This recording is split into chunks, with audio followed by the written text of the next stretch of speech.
What you look for, you will see.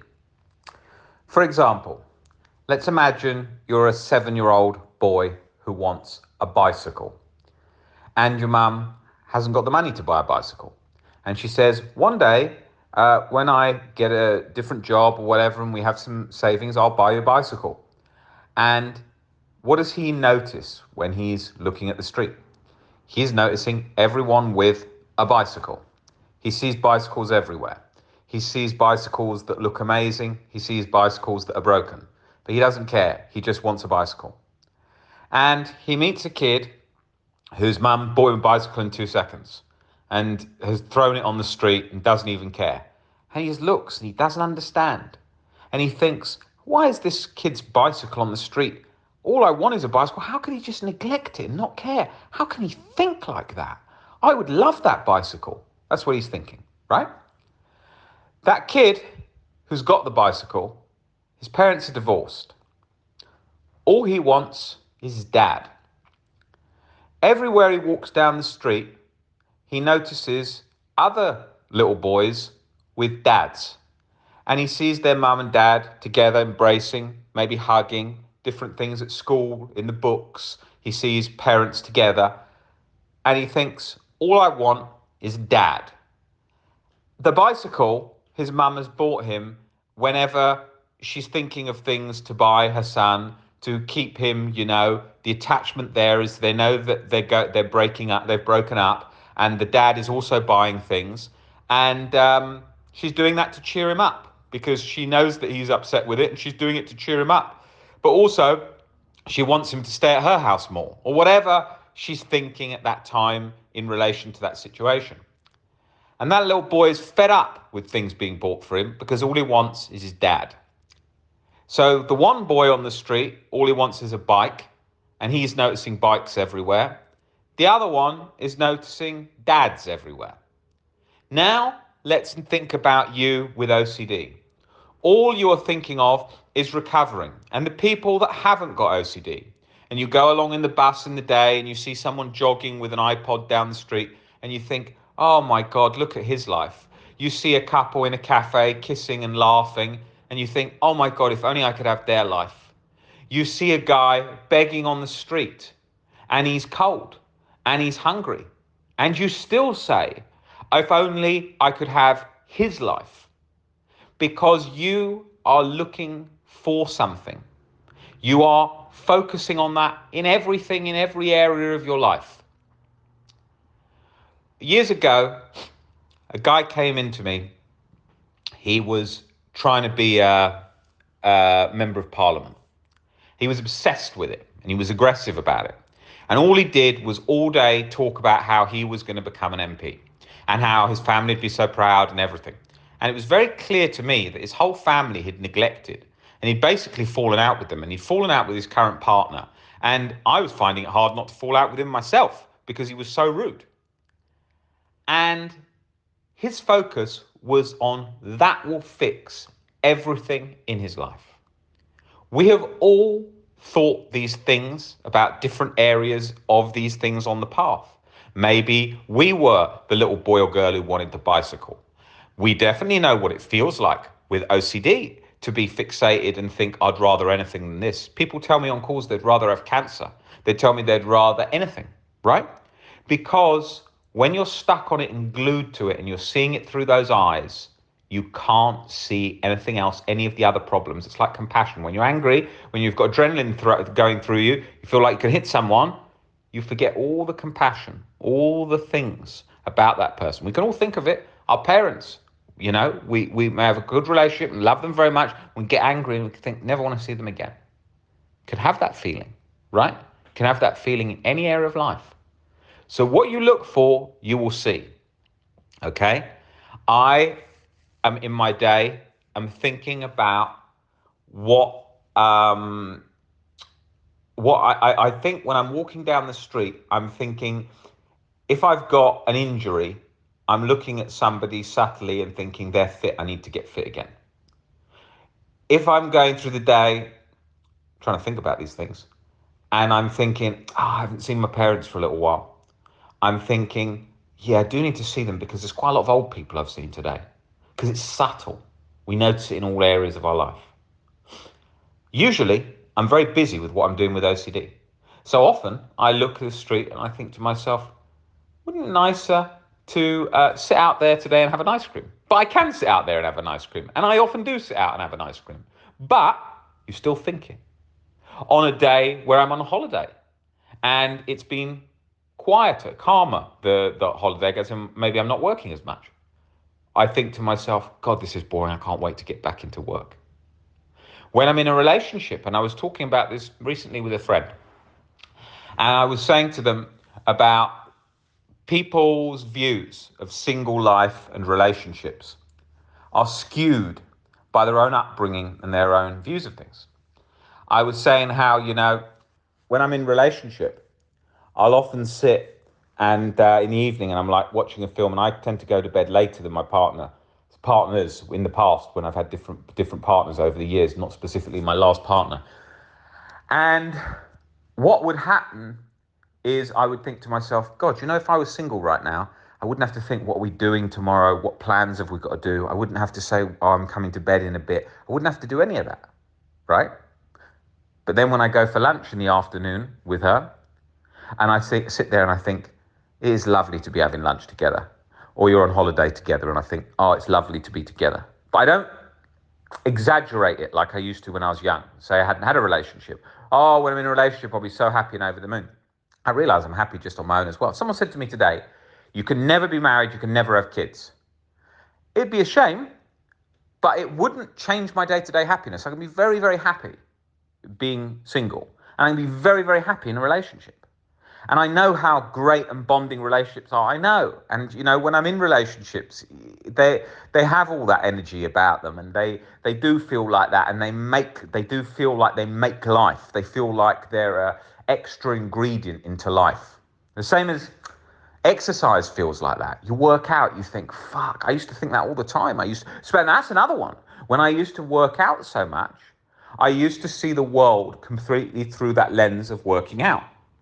So what that meant was everyone I saw who didn't work out, I used to think, how can they not work out? They look terrible. But I also had body dysmorphia. So I was completely viewing things differently. Then when I stopped working out as hard, I thought, Jesus, look how extreme I was going with all that, right? And that is very much how life goes with things. Perspectives, what we're focusing on, where we're trying to head in life. We're usually trying to head in this direction as a rule, okay? And people can veer off this, and of course they have to choose whichever way they want to go, but usually most humans want to go in this way. And what is that? They want health. They may have other priorities at the moment in their life, and health may have slipped down the rankings. But until health bites them, they want health. We all neglect health, okay? We take it very seriously. Like, for example, me. I've eaten today. I'll tell you what I've eaten. I got up. I had a protein shake. I had 8 eggs for lunch. I had a steak for dinner. I went out tonight, had a steak for dinner. I had vegetables. I had fruit juice, innocent smoothie juice. I had Brazil nuts. I had a workout. I went for a walk, 15,000 steps. So yeah, that's pretty healthy. And I enjoyed that, right? But there are days when I don't do that. And I eat Fruit Loops for breakfast. And I eat Pop-Tarts straight afterwards. And then I have dairy milk chocolate in the evening, then I have pizza and then a burger and everything. I do all those things at times, right? But when I do that and I do the other, I don't feel glued like a need to do them. When I was doing the weight training, it was like I was obsessed. I was locked in this mental framework of having to be fit. My identity was fitness. The same as people who can be like that about their work. Their work is their identity. My work is not my identity. I am not OCD. I am a human being who OCD took up a huge period of my life. So I spent a large part of my life developing the work that we've done today, which has been a huge amount of work of years and years and every single day and nearly all the hours in the day to be in the position today where we are helping people with OCD in this worldwide way. and it's very exciting, it's very fun, it's very rewarding. But like with everything, challenging and reward. The gym is challenging and reward. If you just eat pizzas, it feels relaxing at first, but then it feels challenging. So what you've got to look at in life is that your direction, you usually want to go to health. So walking, eating healthy enough. You usually want to have a good dinner, usually a glass of wine, if no alcohol, a juice or whatever, Coke maybe. You want to have usually most people want to have sex, so that means they want to have a partner. They might want to do that as single, or they might want to do that in as a relationship. And there's pros and cons to both. If you're in a relationship, it's more bonding. You've got someone who loves and cares for you. All the intimate moments, you guys hugging, just someone caring for you, thinking about you, someone there for you when you wake up and when you go to bed, or shared experiences, moments. There's so many great things in that. Single life, you could also have that. You could also have different sexual partners because you're single. But there's pros and cons to that, because in that you're having to find those partners. You're having to go out with them. Then you usually, one person gets feelings and you break up with another one, then you have another one, or it's maybe more casual than that, whatever. And it's rewarding in its own ways. It's not completely negative, as people like to tarnish that and say, oh, it's completely negative. It's not completely negative. It's got great positives and it's got negatives. A relationship has great positives and it has negatives. Having kids has great positives and it has negatives. People often try and work out which is the way to live. But do you know what? You can't. Why? Because feelings and changes happen. I am talking here on points of where to go, what to do. If I had never been in love, how could I explain this situation? We know what it's like if we've been in love. None of the points matter. Doesn't matter if they've done something wrong. It doesn't matter if they've been terribly rude to you. It doesn't matter wherever. You love them. And it trumps all. But that doesn't mean that it's the only way to happiness. Because like I said there, if you were hiking on your own in the mountains like Nick does, he loves that. And I know Nick also loves Erica, and she's a big thing in his life. But I also know that if she wasn't in the picture and he was hiking, he'd still have a great life. So you've got to think in your life, which boxes need ticking? Health, relationship, family, connection of some sort. So what's going to guarantee you don't have that? Well, when you're being taxed by OCD so hard, you feel worn out, you feel tired. You haven't got enough energy to do the other things. It's the same as poverty. If you're so in a financial situation where every day you're thinking of the bills, how to make the bills, can't make the bills, it's taxing, it wears you down, right? So in your day-to-day life, you need health so that you're feeling generally fit, but you can still be happy and content even when you're not that well. You know, you can. But if all the boxes aren't ticked, makes life hard. You haven't got a partner. You're staying in the house all the time. You don't go out at all. You're finding it difficult you haven't got a job. You don't have any connection with other people. You're being hit on the head by OCD all the time. You've fallen out with your family and your friends. Of course, with all of that, you think, what's the point of just getting up? But you work on each one of those boxes bit by bit. There are people who've got all those boxes nearly ticked and are miserable. All. Because their perspectives are not right. Let's give an example. Go into any wealthy area, look for somebody driving a Ferrari, look for somebody with a good-looking partner, and you know what you see. Them on their phone, them not caring, them focused on something else, no energy into their partner, no energy into their relationship. I'm not saying all are like that, of course not. There's loads of people happy in those demographics, the same as in all demographics. But the point is, you find that exact same behavior in all demographics. But I'm saying if you look for someone who's got most of the boxes that people might think hypothetically are ticked, maybe they watch Netflix and they see a David Beckham or something and they think, oh my God, he's got everything ticked. He obviously hasn't got everything ticked at all times in his life. Maybe right now he does, or maybe he hasn't. But if there is big ones not ticked, like no gratitude at all, no care for family because you haven't got the time, no energy into a relationship. It's like when people tell me they've broken up with their partner, I see that year ahead before it happens. People say, oh, he's so terrible. He cheated on me, or he did this thing. And that's not always the case. So don't get me wrong. If you have just been cheated on, it's not the case. I'm not referring to any specific cases. I'm saying that often what you can see is there wasn't energy in the relationship on both parts. Maybe the partner, the male, is maybe coming home each night and he's watching computer games and he's got no energy for the relationship. Your wife's not going to be too happy. Maybe your wife is out with her friends all the time and never sees him, and then they lose connection. And there's obviously, these aren't set to each sex exactly. So we've got to think what happens in these relationships for them to lose those points, and what stops those boxes being ticked. So therefore, your direction each day should be, one, to health, because if you don't invest in that, it's going to be hard. Two is your mental health, because obviously OCD sort of taxes everything, because it seeps into everything. We know that. If you have all the boxes ticked, but OCD is horrendous, it makes life pretty hard. So OCD obviously comes up there. Social interaction. You don't have to be the most sociable person out. You can be somebody who's still has some social connection. But if you have none, it's not great. During COVID, I had to spend a lot of time at home. I live on my own. So after a while, I thought to myself, fucking hell, this feels like a prison sentence. Okay? And I thought, I really want to see people. And I could wait, and I thought I'd be so ecstatic when I see people. So socializing plays a big part. Having money to pay the bills plays a part.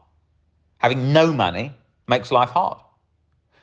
Having family, if that's the direction you want to go in. Doing things for others, very important parts. Traveling, seeing other things, another amazing thing. Why? For years, I didn't go abroad.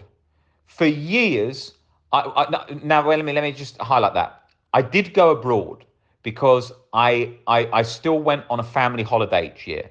But I told myself, London's the greatest city in the world. I don't need to go anywhere else. I've got everything here. Actually, I was comfortable. I didn't want to just keep going to other places because it felt difficult. Booking a hotel, going to a hotel, going to a new place, having to do different things, find things. And I had OCD, so I didn't want to do that. Same as how I didn't like pictures in the past. I haven't got many pictures of me between certain age ranges because I used to think, well, I see my life through my eyes. I don't need to take photos of it because I don't care about showing other people. So I took no photos. Again, it was a control thing. I was trying to have my life all how I wanted it. Control over everything. Wanting my life in every way. That's a good thing about relationships. It breaks up control. You have to adapt. But at the same time, I don't want completely to be living like that. If someone said to me now, hey, Rob, do you want to come traveling around the world with me? I'll pay for everything. We'll go around the world right now, go to loads of different countries. I don't want to do that because I like traveling and I travel quite a lot now. I do a lot of traveling, but my work is the passion that I love in life, and it's the best way for me to get happiness, right? So I do that. And it's also a cause a bit beyond me because it's something that I think will outlive me in the future. And it's something that I sort of feel that I'm bringing to the world, as do the rest of the team here. And you look at things and you think to yourself, yeah, that wouldn't be as fun as it was for me in the past. When I was young, I used to do this. We all think of these things like we might have gone to the shittest bar and got drunk and had a night out, and it was the best night out just because of our perspectives at the time. If I did that now, it wouldn't be the same. So you've got to tick certain boxes. You've got to do things new because you'll never know. When I go to other countries, particularly massive countries like Middle East, or if you go to China or somewhere and you whole huge landscape that you've never seen before, you realize how small you are because our mind is mapping the world around us, like my apartment, walking down the street, the restaurants I go to, whatever. It's mapping that, and it's like, oh, that's all a nice safe bubble. When you go to others, you're like, shit, I'm tiny. That's why I always used to get really bad OCD at concerts. I remember I went to the opening of the Wembley concert, this is many years ago now, maybe opening of the Wembley Stadium. I think it was about 15 years ago. And I went to see George Michael concert. And at the time, I had 16 years ago, something like that, I had a gym. And the editor for Gay Times used to come in my gym. And he said to me, listen, Rob, he said, would you like to come to George Michael concert? He said, I'll put you in a press stand right in the best seats. And I thought, yeah, all right, I'll go to that. He said, you do realize this is a gay times thing, so it's going to be everyone, it's going to be a big gay crowd there. And at that time in London, I was going out to a lot of house nightclubs, like house music nightclubs, all in sort of King's Cross area of London. And that used to be Friday, Saturday nights. I'd be going out, staying out all weekend. You know, that was my life then. And I'd also go to the gay clubs as well, because they were also massive, great for house music. And I used to love all of that scene during the early 2000s. And I went to this George Michael concert. I went with this guy that came to my gym. And I was standing at this concert, and I had horrendous. Yeah, I'm trying to think. I had horrendous OCD, so it must have been about 16 years ago, something like that. Not horrendous because I'd already improved a lot, but pretty bad physical anxiety. And I remember standing there, and you see the crowd. I was triggered by that because I saw 80,000 people or whatever enjoying themselves. And I felt small as well compared to the others. And I wanted the control and the safety of the world that I was in. And I felt very different. I was looking at the crowd thinking, how many of these people have OCD? So all these subtle triggers, same as on holiday. I went to Barcelona about 18 years ago. And when I was in Barcelona, I was on holiday with my friend, great holiday in terms of everything would have been great. Very bad OCD, remember that whole incident. You know, and just then I remember the worst was when I was in New York at 19, and it was a holiday we'd been waiting for so long, and I had the worst OCD. I was laying in bed all the time, fatigued, chronic guilt 24/7, convinced I'd like killed someone. Was very bad shape. Had that both times in America when I was around that age. So bad. If I could go back in time and just speak to myself and like, yeah, here's some pointers, wouldn't have been in that situation. But for years, I was just 24/7 ruminating compulsions, 24/7 ruminating compulsions, endlessly. Felt horrendous. And I remember at those times, the Barcelona one, I was drinking a lot, trying to outdrink the OCD as well at some of those points. Getting myself like 3, 4, 5 drinks in, tequila shots in to a level where I numbed it out. And by that point, even with the murdering ones, I was like, yeah, I can be all right. But like every moment of those years and all the times, I can picture the exact songs, the exact nightclubs, where I was, the type of OCD I had at the time. Yeah. So if I look back and I say, right, 20 years old, house music scene, King's Cross, London, club, the Cross, standing in there outside, 6 a.m., everyone taking ecstasy, me not taking ecstasy. Why? Fear of ending up in a mental hospital, fear of going crazy, terrible solipsism, feeling that I was the only person who was real. Completely like that. Then the after parties, staying up all weekend, thinking about everyone, thinking that someone was going to spike me, someone was going to spike my drinks, my dinner, everything, hand over all drinks, all kinds of stuff like that. Then I remember, the HIV one was a fucking hell, because that one was making it very difficult to not keep going for sexual health checks, and also being very careful when having sex with people. So like that was that, but then that went, because then that one just broke away on my not on its own, but like it broke away after a while when I started to accept some of the things that you could get, the diseases, the illnesses, and like when that a bit later that broke away, and then that changed. But if I look back at all those times, I can think, okay, that relationship, that one night stand. Oh, I had that OCD at the time. Oh, I went into the bathroom and checked the bin after having sex to make sure there wasn't blood. I was and I can picture those moments, right, of what that was like. Oh, I had that one where I was scared of getting pricked by needles with heroin. So whenever I went to a public toilet, I felt like I felt a prick. So I would keep going back and back and back to that toilet to keep checking that there wasn't a needle there that had gone into my leg and pricked the skin. So I would constantly keep checking that, right? And so I can remember all those moments. I can remember all the beach holidays, being on the beach, having music on, thinking, oh, it's so lovely to be on holiday. And then the brain just going, but you're the only person in this universe. You're the only person who's real. That everyone else is fake, so none of it matters, over and over and over. I can think of every moment with whole relationships. One of my worst was when Prison Break, the TV series, came out. And I remember I'd watch it from about 12 at night till about 5 a.m. every day, and just binge watching the episodes on like a laptop. And I had a relationship. I was completely in love with her. She was 35. I was 21. Huge age gap. And I can just remember every day, like completely smashed in my head by OCD, sleeping in all morning, should go to work. I'd go to work much later. And like just every day being blasted by OCD, being exhausted at night, getting into bed, sleep being the only thing that I felt some break from, and then straight into the next day.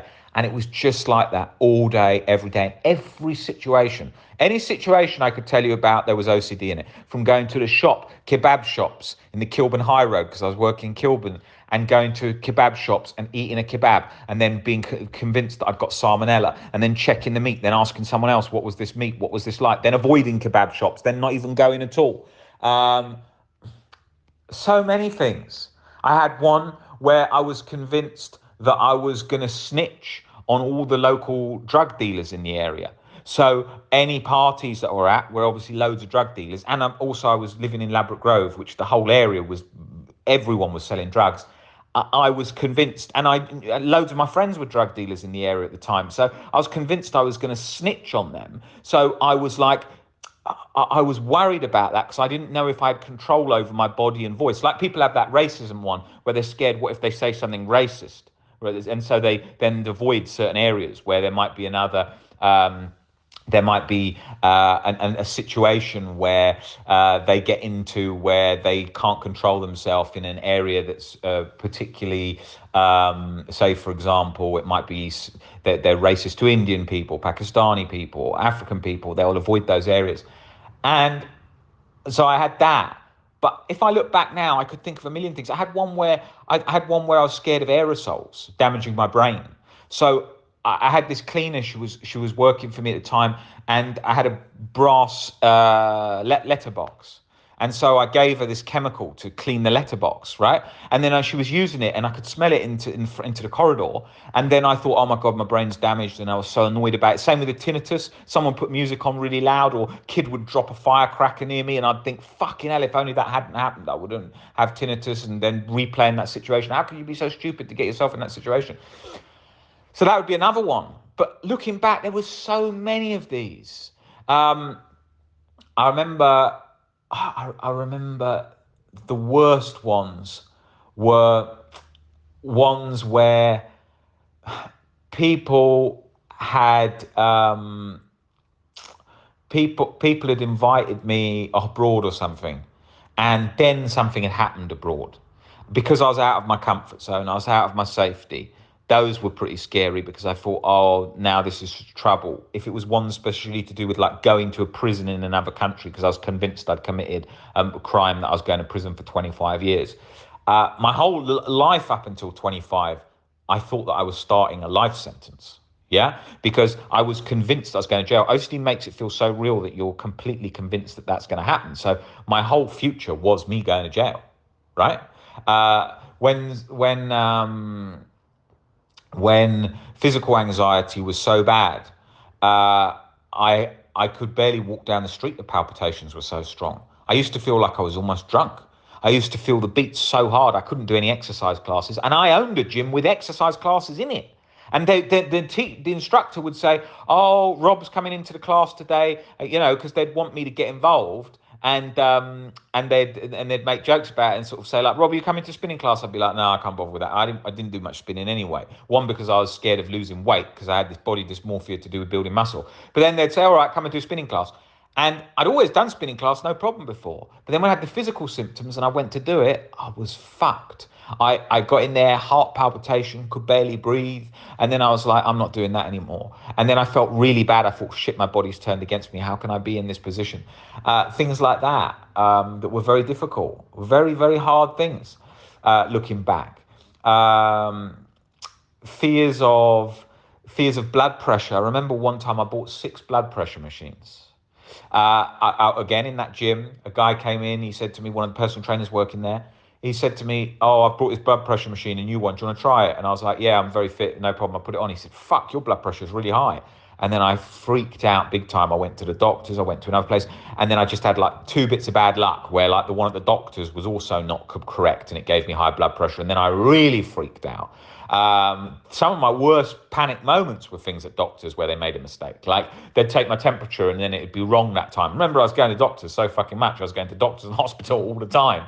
And then I'd be like, oh my God, I'm going to die. Oh my God. And so that situation would be even worse. And then I remember getting just pumped full of so many meds at the hospital because I kept telling them everything was wrong with me. I was like, my throat's swelling up, I can't breathe. And they're like, quick, give him steroids. And I'd be like, this is just ridiculous, because I was so obsessed with staying safe. So obsessed with staying safe. And so if I look back now, all those moments, the relationships, any restaurant I was at, any friend's birthday I was at, what OCD did I have, right? What was my true intentions? That was like a constant mind mapping. Did I do that because I was trying to be horrible? Did I do that because I was mean, right? Oh, if I said that, then it's bad. Oh, if I turned the motorbike like this, then maybe a crash happened behind and that was on purpose and I did that. Oh, because I didn't say something nice to my sister the other day, she'll kill herself, right? And then replaying every situation in OCD, making it feel as real as it can possibly get. So I lived that life 24/7 for years and years and years and years. And my days used to look like this: wake up, refreshed in the morning, fuck, I feel horrendous. Oh my God, I've remembered what I've done. I feel 24/7 guilt all the time. And then getting up, breakfast, high sugar breakfast, go to the gym, work out. Everyone thinks that I'm a freak. Everyone thinks that I'm going to. No, not everyone thinks I'm a freak. Everyone was cool with me, no problems. But under the surface, OCD was making me feel like, oh my God, you're a loser. You're going to jail forever. If only they knew what you could do. So everything carried on as normal, but that's how I was feeling 24/7 inside. Um, and then going about the day, very fatigued in the afternoon, so laying down for hours with laptop on my stomach. Just in that time, we didn't have all this social media stuff, so just like watching box sets and stuff like that of DVDs at the time because there was no Netflix. And then in the evening, going out, drinking quite a lot, partying quite a lot, and that was life. And it was just basically trying to keep that strong guilt and anxiety feeling from not being terrible. But at its worst, it was so bad. I mean, I remember physical anxiety so bad that I was throwing up over the guilt to do with harm, real event OCD. I'd go on dates and like throw up in the bathroom because it was trying to attack me so much. Like I was happy, didn't want to ruin it. It was bad. It was really bad at those times.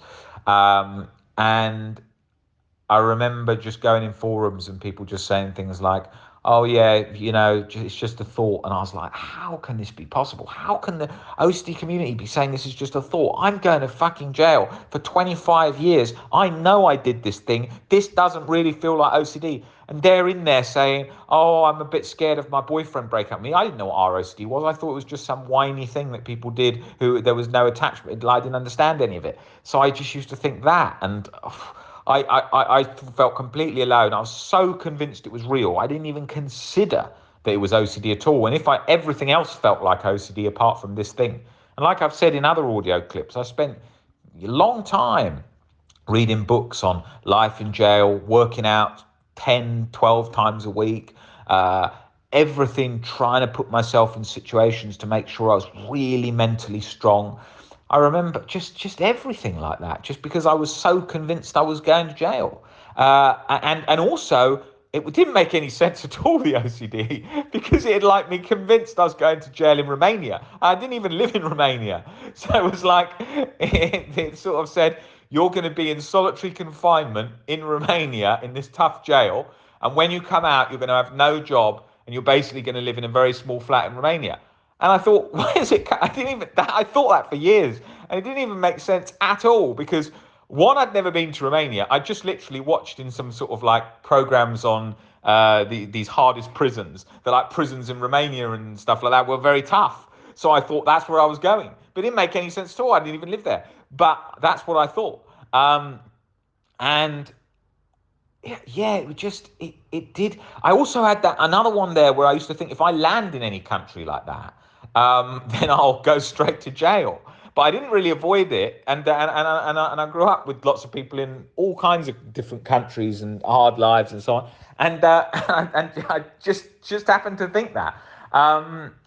And it was, yeah, and even like when I was in Spain on holiday, the jail wasn't far from the airport. Whenever I used to come along with a taxi up to the airport, I used to look over to the turret sort of of the jail, and I used to think that's where I'm going. I'm going to that jail, and and I pictured myself in there. And I grew up in my family was pretty well off, so I came from a good family, and they were very loving, caring people. My mum and dad, really lovely people, genuine, great people, and so I came from a good family, and my dad was very poor as a child. He sold potatoes on the street, and he didn't even have a school bag. He had a gas mask holder, and he built a business from very poor background to doing reasonably well. So it was always sort of very good values. Sort of he was from a background that was just sort of about hard graft and pulling your weight in life, and just sort of very very good values like that. Pretty tough character, but very very good. And my mum was just a really good woman in terms of like look at how she held the house together and the family together, and the way she looked after all of us. And then when I was in when I was working as a personal trainer in Kilburn, Ladbroke Grove, those areas, I was in it was a very rough area, and all the people around there, nearly everyone were in and out of prison. I mean, the gyms that I worked at as a personal trainer, and I used to train at in near the East End in Bethnal Green, people in there went away for murders and 20 plus years, and the guys that I used to train with in all those gyms, because I was a weight trainer, same as if you trained in a boxing gym, and all my friends at those times trained at boxing gym. I mean, I saw loads of guys that in the fitness industry were around was like that, and it was. I used to think in all those situations, I used to always think if they knew what I did, I was going to get killed. If only they knew what I did. What if I said what I did and get killed? What if I confided in them by mistake, or when I got drunk, I did it? Oh, I can't get too drunk, instead I do that, right? And, it was that time with OCD was hard because there's no understanding of mental health. And everyone saw me as very mentally strong because, I really was in the other areas of my life very determined, very hardworking. Like in the gym, for example, push myself very hard, no weakness. Because remember, I was scared of weakness. So I was really overdoing it with everything. And in my OCD, I was in a very, very bad way. And I then used to get obsessed about changing my environment. Like I'd say, oh my God, I'm going to get killed working in this area because everyone's going to find out about it. So maybe I should do a completely different job where I won't be. Maybe I should completely get out of this, change all my friends overnight. Every weird thing like that would happen. It's funny looking back at it. I remember then there was I had a guy that he we became personal trainers together, and he was from America, from a really rough area of New York, and he was a drug dealer there, and he'd come to the UK because he'd been arrested in America, and he spent time in jail, and he'd come to the UK because he wanted a new life. He'd met a girlfriend or something abroad, and he wanted a new life. And we did a personal training course together. And I was just a guy, a normal guy who was going to be a personal trainer for fitness. And he was a tough guy. And I used to think to myself, I became a good friend of mine because, he was a friend. He was a good friend. And I found out years later that, that he was involved in a lot of sort of gang, a lot of sort of crime and stuff like that later on. When I say later on, about 21, and I was 22, so 20, around that age, and I was then annoyed because I thought to myself, fuck, I've got such a good relationship with him and I still have to see him and we go for lunch and stuff. And I kept thinking I was going to get arrested or go to jail. But I remember my fear was going to jail. So I kept thinking that all the time. And but I didn't get rid of my friend. He was a good friend. And like in life, I always believe, you know, you have friends that are good people, good values. And that's the most important thing. But as I got older, I realised that I didn't want to have friends that were from bad background, like were actively involved in any crime, because it's not healthy for my own life. I don't want to get in trouble. I didn't need that, so I don't actively seek out any friends like that. But I did at that time just want friends, and I didn't care. I thought, you know, friends is normal life, whatever. And this guy, he was a really tough guy. And one day we were in a nightclub, and he broke down crying. He said, "I've got the worst depression." He said, "I can't sleep. I want to die all the time. You know, my life's so bad. All these different things." And I thought, fucking hell, if this guy can get like that, what about me? I thought, if he can get depressed like this and be that, then if a guy like him, and then, you know, because I was seeing my whole life as mental weakness. My whole OCD life was mental weakness. Yeah.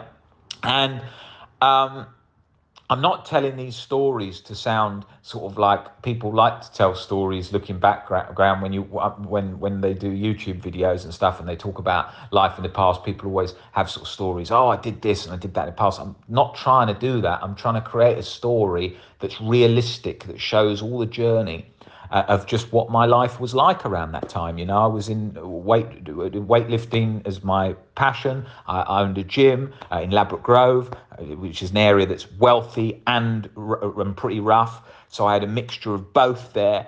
And I would everywhere that everything that was good that was happening around me, I felt the weakest inside. So anything like what I was doing, maybe it was bench press in a gym, and you lifted a really high level of weight, and then people would say, "Oh, it's amazing." And I'd think, "Yeah, but if only you knew. If only you knew what I'm thinking." If I met a girl I really fancied in the club, and I really fancied her, and I got with her, I was thinking, when I was having sex with her, I was thinking, if only you knew who you're having sex with. This is what I've done in my head. I used to do all that. But the thing with OCD as well, it's pretty wild about it, is like there's a part of me that also kind of didn't believe it. So a part of me kind of didn't believe it as well. And so like I was always in two minds, not knowing where to draw the line. You know, I was like, where do I draw the line on this? Where do I take this to? What's too much? What's not? What's not enough? You know, it got very difficult. And then I'd get frustrated with that, and then sometimes drink a lot on a night out because I was trying to escape that. Do you see? So there was a lot of those things going on. It's just lots of not knowing how to live life. You know, like when I was in with all my friends in that area at that time, and like I was saying, there was a lot of people that were all sort of in criminal activity.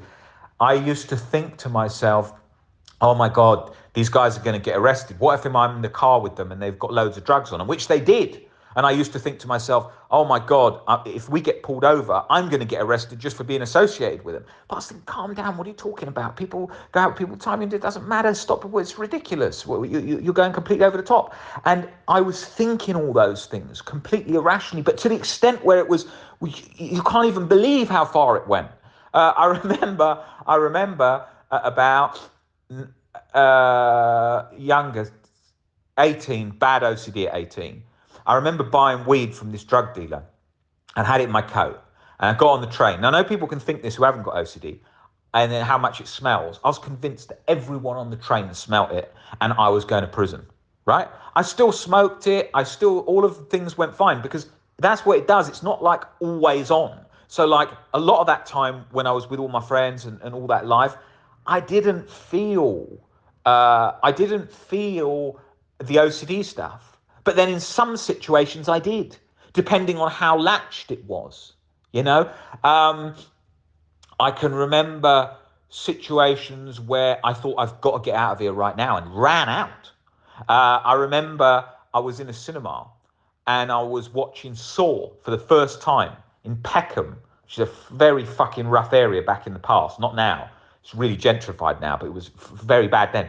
Peckham, about 1 a.m, late night Halloween showing, massive panic attack, ran out onto the street, convinced that I was in that saw trap where they've got their head in like a bear trap. Sweating in the street, no idea that I'd got OCD. Then convinced, because I had this fear, remember, about having to be tough. Oh my God, if you're so scared of being tortured, someone's going to torture you. And then just thinking, fuck, people on the street might think I'm weak now and I'm going to get killed. Just absolute exaggeration. And then trying to get out of the area. That's crazy. I was going to that area all the time. It never even occurred. It's like it latches onto anything. And then it will do it in some situations. But then in other situations that were really high risk, it didn't do it. Like not good things, like driving motorbikes, drunk at night in a t-shirt in -1, way over the speed limit. Not good. That's not good behavior at all. But I did those things in the past and not cared that I was going to get killed, not cared what was going to happen. Not good. That stuff happened. It only latches where it can see an avenue to latch in. Certain things that people might say. Somebody might say something like, some tough old guy might say something to me like, I'm thinking of things that they're around that age time, would say something like, Rob, what I like about you, you never worry about anything, no nonsense, you don't complain about anything, you're a real sort of man's man. And I would think, fuck, you don't know me. In my head, what I've done, you would not be saying that. Remember also, I went through a whole different fears at times. I had the gay OCD, where I was convinced I was gay. Then it was like when I would go in the gym and then I would think to myself, I'm gay. Should I even be with my friends here? Should I be in the changing room with my friends? Like, because it had latched to that. Then when it came off that just completely went. It was gone. I had so many about drug overdoses. I avoided parties where people were taking drugs. So then that was crazy as well, because there was loads of other parties I went to that I didn't avoid at all. And everyone was taking drugs, including me, right? So it didn't have any rational form. I remember one party, it was after Carnival. It was in Notting Hill. It was a house party. There was a fruit punch there. Everyone was doing MDMA. I was convinced mine was always punch, that mine had always been spiked. Yeah. Then I didn't want to be at the party. Then I was scared that it had been. Then I was feeling every symptom, thinking I should get an ambulance. Then I was scared to get with a girl and go home with her who'd been doing, maybe she'd been taking coke, maybe she'd been taking MDMA, because I used to think I'll get it from her tongue and then I'll have an overdose. So then I'd kind of avoid kissing her because of the situation. Just think, what's up with you? And then another time that would be not even in my head. So like some of these things, looking back, that used to be one, like where I would be at a club, got with a girl, been kissing for a while, then she's then gone to do coke, and I thought, oh my God, I'm gonna now, maybe this is gonna affect my heart, I've already got anxiety, I'm gonna have a heart attack. But I had done all these drugs in the past, and it didn't bother me. It didn't follow any sort of line of how these things should go. It didn't follow that. And looking back, I mean, and I'm going on a bit here, but I know you guys will find this interesting. Often I record these audio clips and I think, fucking hell, I went on a lot there. But I think that I do hit a lot of the points on the head that relate to you guys. And you think, yeah, if you hadn't said that, I would have never have thought that. Because it's not going to be covered on social media. This kind of stuff I'm talking about now, it's not going to be covered in watered down, fluffy social media stuff about thoughts. None of this stuff will be covered, So all of those things it used to get into, and looking back now, it's funny how it did that in so many of those things. When it was in the weight training, every gram of protein measured, beating myself up if I missed one day, yelling at my mum because I didn't eat enough protein because she hadn't cooked the right food. What other things?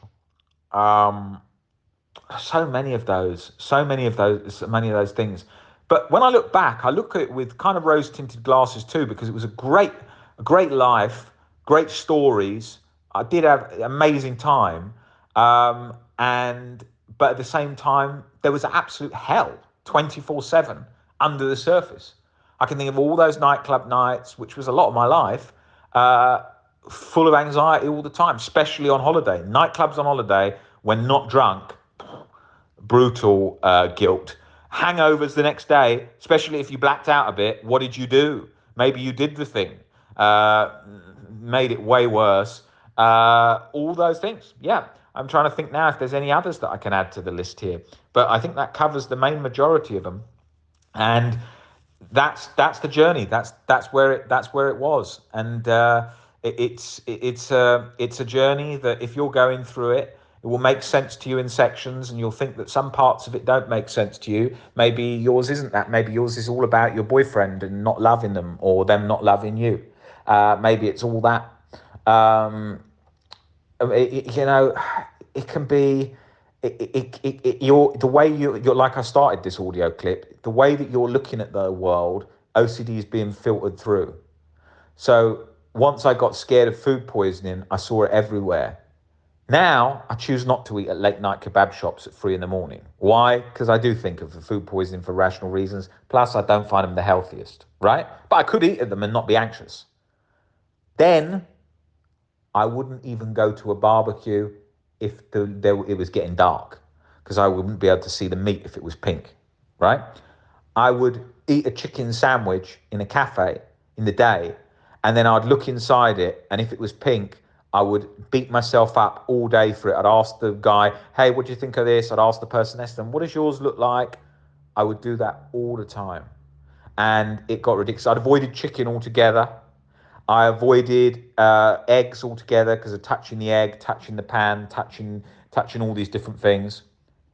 I avoided all of the things which had a risk of those stomach things. And I thought, if I cut those out, I'm all right. Like, why a lot of people come into me and say they've completely cut out sex. I say, you realize you're sacrificing something pretty good here. And they say, yes, I do realize that. But I want to cut it out because then there's no risk of the danger.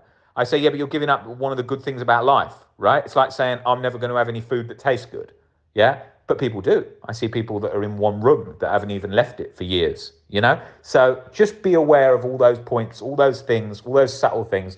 And hopefully I've covered quite a lot of points there that relate to you.